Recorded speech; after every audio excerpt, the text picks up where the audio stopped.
ओम नमः शिवाय। हर हर महादेव। किस पाप के कारण एक स्त्री 7 जन्मों के लिए विधवा होने का दुख भोगती है? प्रिय श्रोताओं, आज मैं आपको एक ऐसी स्त्री की अद्भुत और शिक्षाप्रद कहानी सुनाने जा रही हूँ, जिसने अपने कर्मों के फलस्वरूप 7 जन्मों तक विधवा होने का दुख झेला। ये कथा हमें न सिर्फ कर्मों के महत्व को समझाती है, बल्कि ये भी सिखाती है कि सच्ची भक्ति और पश्चाताप से हम अपने पापों से मुक्त हो सकते हैं। तो आइए चलिए इस कथा में डूबकर हम सीखें और प्रेरणा लें। प्रिय श्रोताओं, एक समय की बात है।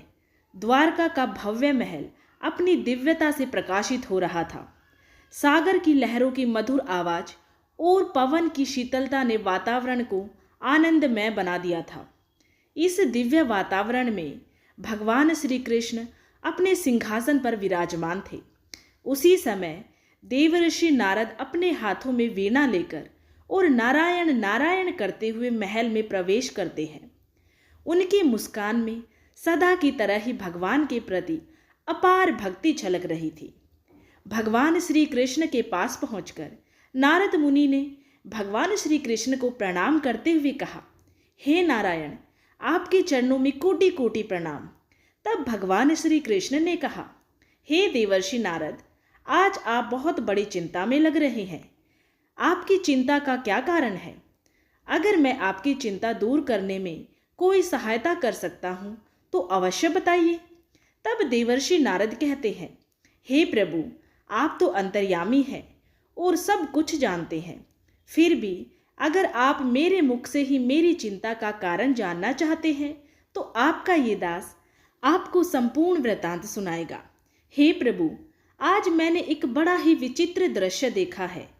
आज मैं जब पृथ्वी लोक का भ्रमण कर रहा था, तब मैंने देखा कि एक स्त्री वृक्ष के नीचे विलाप कर रही थी। वह बेचारी जवानी में ही विधवा हो गई थी। एक सर्प के काटने से उसके पति की मृत्यु हो गई थी और यम के दूत उसके पति की आत्मा को यमपुरी ले जा रहे थे।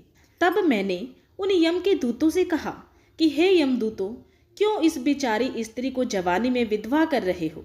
तब यम के दूतों ने कहा कि हे देवर्षि, हम तो यमराज की आज्ञा का पालन कर रहे हैं। ये जो स्त्री है, इसके भाग्य में कम आयु में ही विधवा होना लिखा है, इसीलिए इसका विवाह एक कम आयु वाले पुरुष से हुआ था और इसके लिए ये स्त्री स्वयं ही कारणीभूत है। इस स्त्री ने जो पाप किए हैं उसी का दंड ये स्त्री भुगत रही है। इस स्त्री को 7 जन्मों तक विधवा होने का दंड मिला है। हे प्रभु, यमदूतों के मुख से ये बात सुनकर मुझे बड़ा आश्चर्य हुआ।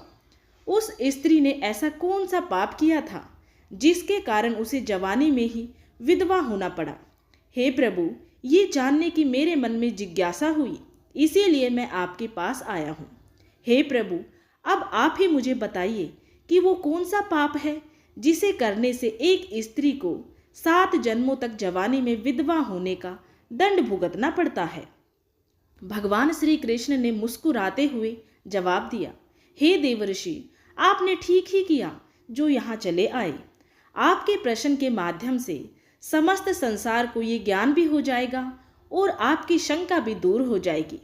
किंतु मैं आपको उस पाप के बारे में बताने से पूर्व एक प्राचीन कथा सुनाता हूँ। इस कथा का श्रवण करने से आपको आपके सभी प्रश्नों के उत्तर मिल जाएंगे। जो भी स्त्री इस कथा का श्रवण करती है, उसके सारे पाप नष्ट हो जाते हैं और वह जवानी में विधवा नहीं बनती है। इसीलिए हे देवर्षि, इस कथा को आप पूरा सुनकर इसका प्रचार पूरे संसार में अवश्य कीजिए, ताकि संसार की समस्त स्त्रियां इसका लाभ उठा सके। तब देवर्षि नारद कहते हैं, हे प्रभु, आपके मुख से तो कथा सुनना बड़े सौभाग्य की बात है। मैं अवश्य इस कथा को बड़े ध्यान से सुनूंगा और इसका तीनों लोकों में प्रचार करूंगा। भगवान श्री कृष्ण ने नारद जी की जिज्ञासा को देख के कहा, हे नारद, ये कथा एक स्त्री की है जिसने अपने पापों के कारण 7 जन्मों तक विधवा होने का दुख झेला। ये कथा तुम्हें ये सिखाएगी कि किस तरह से हमारे कर्म हमारे भविष्य को प्रभावित करते हैं, इसीलिए इसे तुम ध्यानपूर्वक सुनो। प्राचीन समय की बात है, शिवपुरी नामक नगर में एक धनवान सेठ गोविंद दास रहते थे। उनकी पत्नी सुहासिनी, जो अत्यंत ही दयालु, धर्मपरायण और भगवान शिव जी की अनन्य भक्त थी। उसका जीवन पूजा, दान और धर्म के कार्यों में समर्पित था। सुहासिनी अपने पति के साथ सुखपूर्वक जीवन बिता रही थी। उनके पास अपार संपत्ति थी, लेकिन उनके जीवन का सबसे बड़ा सुख उनका आपसी प्रेम और धर्म के प्रति निष्ठा थी। एक दिन गोविंद दास व्यापार के सिलसिले में समुद्र यात्रा पर गए। उन्होंने सुहासिनी से वादा किया था कि वो जल्दी ही लौट आएंगे, लेकिन विधाता को कुछ और ही मंजूर था। समुद्र में भयंकर तूफान आया, जिसने उनकी नाव को निगल लिया। गोविंद दास ने भगवान का स्मरण किया, लेकिन उसका अंतिम समय आ चुका था। उनकी नाव डूब गई और उनके साथ ही अन्य दूसरे व्यापारियों की भी मृत्यु हो गई। सुहासिनी को जब ये दुखद समाचार मिला तो उसका जीवन अत्यंत ही शोक में डूब गया। उसका हृदय बुरी तरह से टूट गया था। उसने सोचा कि नियति ने उसके साथ ये क्या अन्याय किया है और क्यों किया है। फिर उसने अपनी सारी संपत्ति भगवान शिव को समर्पित करने का निर्णय लिया और शिवपुरी मंदिर के पुजारी जी के पास जाकर कहा, हे पुजारी जी, मैंने जीवन भर धर्म का पालन किया, लेकिन अब मेरा जीवन शोक में डूब गया है। कृपया इस संपत्ति को भगवान शिव जी के चरणों में अर्पण करें और इसे धर्म के कार्यों में उपयोग करें। पुजारी जी ने सुहासिनी की व्यथा को समझते हुए कहा, माँ, आपका ये निर्णय असीम पुण्य का कार्य है। भगवान शिव आपके दुख को हरेंगे और आपको शांति प्रदान करेंगे। लेकिन इस दान के बाद भी सुहासिनी को शांति नहीं मिली। उसके मन में ये प्रश्न था कि उसने ऐसा कौन सा पाप किया है जिसके कारण उसे इस दुख का सामना करना पड़ रहा है। तभी उसने सुना कि महान ऋषि भार्गव, जो दिव्य ज्ञान और योग बल के धनी थे, वो पास के ही वन में तपस्या कर रहे हैं। फिर उसने निर्णय लिया कि वो महर्षि भार्गव से मिलकर अपने दुख का कारण पूछेगी। इतना सोचकर वो ऋषि के आश्रम की ओर निकल पड़ी। सुहासिनी ने ऋषि भार्गव के आश्रम में जाकर उनके चरणों में प्रणाम किया और अपनी पीड़ा प्रकट की। उसकी आंखों में आंसू थे और उसका हृदय पीड़ा से भरा हुआ था। सुहासिनी ने ऋषि भार्गव से कहा, हे ऋषिवर, मैंने अपने जीवन में कभी कोई पाप नहीं किया, सदैव ही धर्म का पालन किया और भगवान शिव जी की भक्ति में अपना जीवन बिताया। फिर भी मेरे पति की इतनी जल्दी मृत्यु हो गई है। अभी तो मुझे संतान भी नहीं हुई और मेरे पति मुझे छोड़कर चले गए हैं। आखिर किस पाप के कारण मुझे विधवा होना पड़ा है? कृपया करके मुझे बताइए कि मेरे साथ ऐसा क्यों हुआ है। ऋषि भार्गव ने उसकी बात ध्यान से सुनी और कहा, हे पुत्री, मनुष्य के साथ जो भी होता है उसके भाग्य के अनुसार ही होता है। उसके भाग्य में जो लिखा होता है वही होता है, उसे कोई नहीं बदल सकता। किंतु तुमने पूछा है, इसीलिए मैं तुम्हें तुम्हारे पूर्व जन्मों के रहस्य के बारे में जान के बताता हूँ। मैं अपने योग बल की शक्ति से तुम्हारे पूर्व जन्मों का इतिहास जानने का प्रयास करता हूँ। फिर ऋषि भार्गव ने आंखें बंद की और ध्यानस्थ होकर सुहासिनी के पूर्व जन्मों को देखने लगे। कुछ समय बाद उन्होंने अपनी आंखें खोली और बोले, हे पुत्री, तुम्हारे पूर्व जन्म में तुम्हारे कुछ ऐसे पाप थे जिसके कारण तुम्हें इस जन्म में ये दुख भोगना पड़ा। मैं तुम्हें उन सभी जन्मों की कथा सुनाता हूँ, जिससे तुम्हें अपने वर्तमान जीवन के दुखों का कारण समझ आएगा। तब सुहासिनी बोली, हे मुनिवर, मुझे मेरे पूर्व जन्मों की कथा अवश्य सुनाइएगा। मैं ये जानने के लिए उत्सुक हूँ। फिर ऋषि भार्गव कहते हैं, हे पुत्री, तुम्हारा पहला जन्म सूची नामक नगर में हुआ था। उस समय तुम्हारा नाम उत्तरा था और तुम एक विद्वान ब्राह्मण परिवार में जन्मी थी। तुमने धर्म प्रतीक नामक ब्राह्मण से विवाह किया था, जो वेदों के ज्ञाता और धर्म के प्रति अडिग थे। तुम्हारा जीवन सुखमय था और तुमने अपने पति के साथ मिलकर अनेक धर्म के कार्य किए थे। लेकिन एक दिन धर्म प्रतीक वन से लकड़ियां लाने के लिए गए, लेकिन तभी उसी वन में आकाश से बिजली गिरने के कारण आग लग गई और तब वे उस अग्नि में गिर गए और उनकी मृत्यु हो गई। तुमने इस जीवन में भी धर्म के कार्य किए और विधवा होकर भगवान की भक्ति में लीन हो गई। हे पुत्री, अब तुम अपने दूसरे जन्म की कथा सुनो। दूसरे जन्म में तुमने वैशाली नामक नगर में जन्म लिया। तुम्हारा नाम मंदाकिनी था और तुमने धनेश्वर नामक एक धनी व्यापारी से विवाह किया था। धनेश्वर ने व्यापार में अपार सफलता प्राप्त की, लेकिन धन के अत्यधिक लोभ में वो व्यापार के सिलसिले में हमेशा यात्रा पर रहता था। एक दिन व्यापार के सिलसिले में समुद्र के उस पार जाते समय धनेश्वर ने मंदाकिनी से कहा, प्रिय मंदाकिनी, मैं ये व्यापार यात्रा संपन्न करके शीघ्र ही लौट आऊंगा और फिर हम दोनों सुखपूर्वक जीवन बिताएंगे। मंदाकिनी ने धनेश्वर को विदा करते हुए कहा, हे स्वामी, मैं आपकी कुशलता के लिए भगवान से प्रार्थना करती हूँ कि आप जल्दी लौट आएं। लेकिन फिर उसकी नाव सागर में भयंकर तूफान में फंस गई और वह वहीं मारा गया। तुमने उस जन्म में भी धर्म का पालन किया और विधवा रहकर भगवान की भक्ति की। ऋषि भार्गव ने कहा, हे पुत्री, अब तुम्हारे तीसरे जन्म के बारे में सुनो। तीसरे जन्म में तुमने वाराणसी में कौमुदी नामक एक ब्राह्मण कन्या के रूप में जन्म लिया। तुम्हारा विवाह सोम शर्मा नामक यज्ञकर्ता एक ब्राह्मण के साथ हुआ, जो वेदों की गहन ज्ञाता और अग्निहोत्र के विशेषज्ञ थे।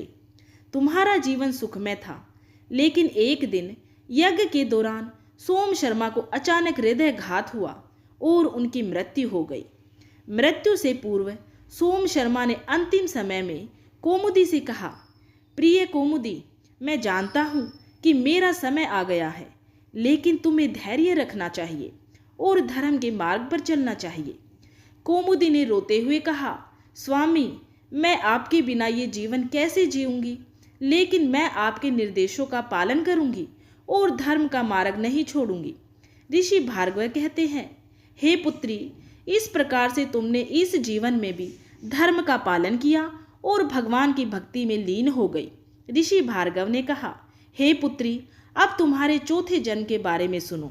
अपने चौथे जन्म में तुमने हस्तिनापुर के पास के एक नगर में एक क्षत्रिय परिवार में मालविका के रूप में जन्म लिया।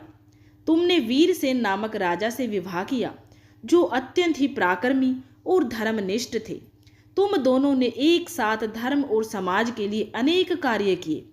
फिर एक दिन वीरसेन युद्ध के लिए जा रहा था। तब उसने युद्ध के लिए प्रस्थान करते हुए मालविका से कहा, प्रिय मालविका, मेरा कर्तव्य मुझे युद्ध के लिए मैदान में बुला रहा है। तुम धैर्य रखो और मेरी अनुपस्थिति में राज्य का भी ध्यान रखो। तब मालविका ने मुस्कुराते हुए कहा, हे स्वामी, मुझे आपके बिना जीवन की कल्पना भी नहीं है, लेकिन मैं आपकी आज्ञा का पालन करूंगी और धर्म का भी पालन करूंगी। लेकिन युद्ध के दौरान वीरसेन वीर गति को प्राप्त हो गया। तुमने इस जीवन में भी विधवा होकर धर्म का पालन किया और अपने पति की आज्ञा का अनुसरण किया। ऋषि भार्गव ने कहा, हे पुत्री, अब तुम्हारे पांचवें जन्म के विषय में सुनो। पांचवें जन्म में तुमने शशि प्रभा नामक एक तपस्विनी के रूप में जन्म लिया। तुमने विश्वा नामक के एक ऋषि से विवाह किया, जो तप और साधना में लीन रहते थे। तुम्हारा जीवन धर्म और तपस्या में बीत रहा था। लेकिन एक दिन जब ऋषि ध्यानस्थ थे, तब एक विषैले सर्प ने उन्हें डस लिया और उनकी मृत्यु हो गई। तुमने इस जीवन में भी विधवा रहकर तप और धर्म का पालन किया। ऋषि विश्वा ने अंतिम समय में शशि प्रभा से कहा, प्रिय शशि प्रभा, मेरी तपस्या अब समाप्त हो गई है। तुमने सदैव ही मेरा साथ दिया और मेरी तपस्या में सहयोग किया। मैं तुमसे आग्रह करता हूँ कि तुम इसी प्रकार से धर्म का पालन करती रहो। शशि प्रभा ने अश्रुपूर्ण नेत्रों से कहा, ऋषिवर, आपके बिना ये तपस्या का मार्ग कठिन होगा, लेकिन मैं आपके निर्देशों का पालन करूंगी। ऋषि भार्गव कहने लगे, हे पुत्री, अब मैं तुम्हारे छठे जीवन के विषय में सुनाता हूँ। छठे जन्म में तुमने अयोध्या के एक व्यापारी परिवार में सुरेंद्री के रूप में जन्म लिया और तुम्हारा विवाह वासुदेव नामक व्यापारी से हुआ, जो व्यापार में अत्यंत ही सफल थे। तुम्हारा जीवन सुखमय था, लेकिन एक दिन वासुदेव का रथ एक गहरे गड्ढे में गिर गया और उसकी मृत्यु हो गई। तुमने इस जीवन में भी विधवा रहकर भगवान की भक्ति की ओर धर्म का पालन किया। ऋषि भार्गव ने कहा, हे पुत्री, मैंने तुम्हें तुम्हारे 6 जन्मों के विषय में बताया है। अब मैं तुम्हें तुम्हारे उस जन्म के विषय में बताता हूँ जो इन 6 जन्मों से पूर्व हुआ था। उस जन्म में तुमने एक ऐसा पाप किया था जिसके कारण तुम्हें 7 जन्मों तक विधवा होना पड़ा। इसीलिए उस जन्म का वृतांत अब तुम ध्यानपूर्वक सुनो। ऋषि भार्गव ने कहना शुरू किया, हे पुत्री, तुम्हारे उस जन्म में तुम अवंतिका नामक नगर में एक धनवान व्यापारी की बेटी थी। तुम्हारा नाम वसंती था। वसंती अत्यंत ही सुंदर थी, लेकिन सुंदरता के साथ साथ उसके अंदर अहंकार, लालच और कठोरता भी कूट कूट कर भरी हुई थी। उसने कभी धर्म और मर्यादा का पालन नहीं किया और सदैव अपने सुख और इच्छाओं को पूरा करने में लगी रही। हे पुत्री, अब वसंती की कथा के विषय में सुनो। वसंती के पिता ने उसका विवाह एक अत्यंत ही गुणवान, धर्मपरायण और सदाचारी युवक धर्मपाल से कर दिया। धर्मपाल सत्यवादी, दयालु और भगवान के अनन्य भक्त थे। वह सदैव वसंती का सम्मान करते और उसे सुखी रखने का प्रयत्न करते थे। लेकिन वसंती को उनका ये धार्मिक और सरल स्वभाव बिल्कुल भी पसंद नहीं था। वह सदैव धर्मपाल से असंतुष्ट रहती और उनका अपमान करती थी। एक दिन वसंती ने क्रोधित होकर धर्मपाल से कहा, तुम्हारी ये धार्मिकता और सादगी मुझे बिल्कुल पसंद नहीं है। न ही तुम्हारे पास धन है और ना ही तुम मुझे वो सुख दे पाते हो जिसकी मैं हकदार हूँ। मैं इस नीरस जीवन से तंग आ चुकी हूँ। धर्मपाल ने शांत स्वर में उत्तर दिया, वसंती, धन और सुख सुविधाएं जीवन का सार नहीं है। सच्चा सुख धर्म और सत्य के मार्ग पर चलने से मिलता है। मैं तुम्हें सांसारिक सुख देने में भले ही असमर्थ हूँ, लेकिन मैं तुम्हारे प्रति सच्चा और समर्पित हूँ। लेकिन वसंती ने धर्मपाल की बातों को अनसुना कर दिया और अपने मन में उनके प्रति और भी कठोरता भर ली। फिर कुछ समय बाद वसंती की मुलाकात एक धनी और आकर्षक युवक विक्रम से हुई। विक्रम अपने धन और ऐश्वर्य के लिए प्रसिद्ध था, लेकिन उसका चरित्र दूषित था। वसंती विक्रम के धन और शान और शौकत से प्रभावित होकर उसके प्रति आकर्षित हो गई।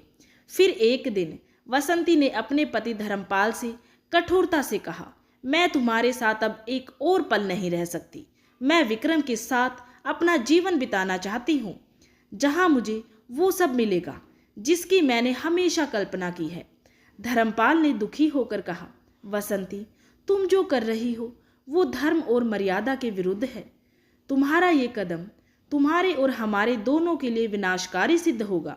मैं तुमसे प्रार्थना करता हूँ कि तुम इस पथ पर ना जाओ। लेकिन वसंती ने धर्मपाल की बातों को तुच्छ समझा और विक्रम के साथ भाग गई। उसने समाज, धर्म और अपने कर्तव्यों के परवाह किए बिना अपने सुख के लिए ये कदम उठाया। वसंती विक्रम के साथ उसके आलीशान घर में निवास करने लगी। विक्रम वसंती से प्रेम नहीं करता था, वो तो केवल उसका उपभोग करना चाहता था। उसने वसंती की मूर्खता का फायदा उठाते हुए अनेकों बार वसंती के साथ संबंध बनाया, किंतु वसंती ये नहीं जानती थी कि विक्रम केवल उसका उपभोग कर रहा था। विक्रम के साथ कुछ समय बिताने के बाद एक दिन वसंती ने देखा कि विक्रम एक अन्य सुंदर स्त्री को अपने घर लेके आया है और वह उसके साथ विहार कर रहा है। ये दृश्य देखकर वसंती को समझ आया कि विक्रम वास्तव में एक दुष्ट और स्वार्थी व्यक्ति है। विक्रम ने वसंती को केवल अपने सुख के लिए इस्तेमाल किया और फिर उसे छोड़ दिया। इस अपमान और धोखे से वसंती अत्यंत ही दुखी हुई। वसंती को बड़ा पश्चाताप होने लगा। उसने अपनी मूर्खता के कारण अपने पति धर्मपाल से विश्वासघात किया था, लेकिन अब समय हाथ से जा चुका था। उसके पास कोई रास्ता नहीं बचा था। फिर एक दिन इस अपमान और असहायता से दुखी होकर वसंती ने नदी में कूदकर आत्महत्या कर ली।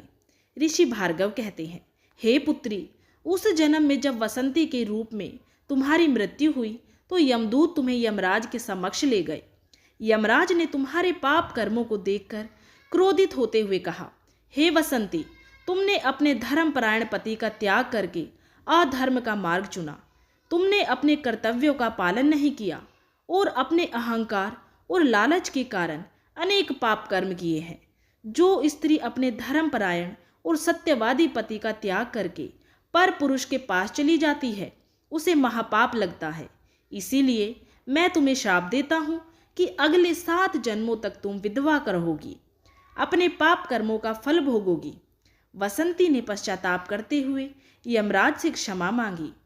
हे यमराज, मैंने अपने अज्ञान, लोभ और अहंकार के कारणवश ये महापाप किया है। कृपया मुझे क्षमा करें और मुझे इस श्राप से मुक्त करें। यमराज ने कठोर स्वर में कहा, हे वसंती, पश्चाताप के लिए अब बहुत देर हो चुकी है। तुम्हें अपने कर्मों का फल भोगना ही होगा। लेकिन अगर तुम अगले 7 जन्मों में सच्ची भक्ति और धर्म का पालन करोगी तो तुम्हें मोक्ष प्राप्त होगा। ऋषि भार्गव ने कहा, हे पुत्री, इस प्रकार से वसंती के रूप में अपने उस जन्म में तुमने जो पाप कर्म किया था, उसी पाप के कारण तुम्हें 7 जन्मों तक विधवा होना पड़ा है। अब ये तुम्हारा 7वां और अंतिम जन्म है। इस जीवन में तुमने धर्म और भक्ति के मार्ग पर चलकर अपने पापों का प्रायश्चित किया है। अब तुम इस पाप से मुक्त हो जाओगी और अपने अगले जन्म में तुम्हें सुख और शांति प्राप्त होगी। सुहासिनी ने ऋषि भार्गव के चरणों में गिर के कहा, ऋषिवर, आपने मेरे जीवन का रहस्य खोल दिया है। अब अपने इस जीवन में मैं भगवान शिव की भक्ति में और गहराई से डूब जाऊंगी। फिर ऋषि भार्गव ने सुहासिनी के मंगल की कामना करते हुए उसे आशीर्वाद दिया और कहा, हे पुत्री, तुमने अपने इन 7 जन्मों में कोई पाप कर्म नहीं किया है, सदा ही पुण्य के काम किए हैं, इसीलिए तुम्हारा कल्याण निश्चित है।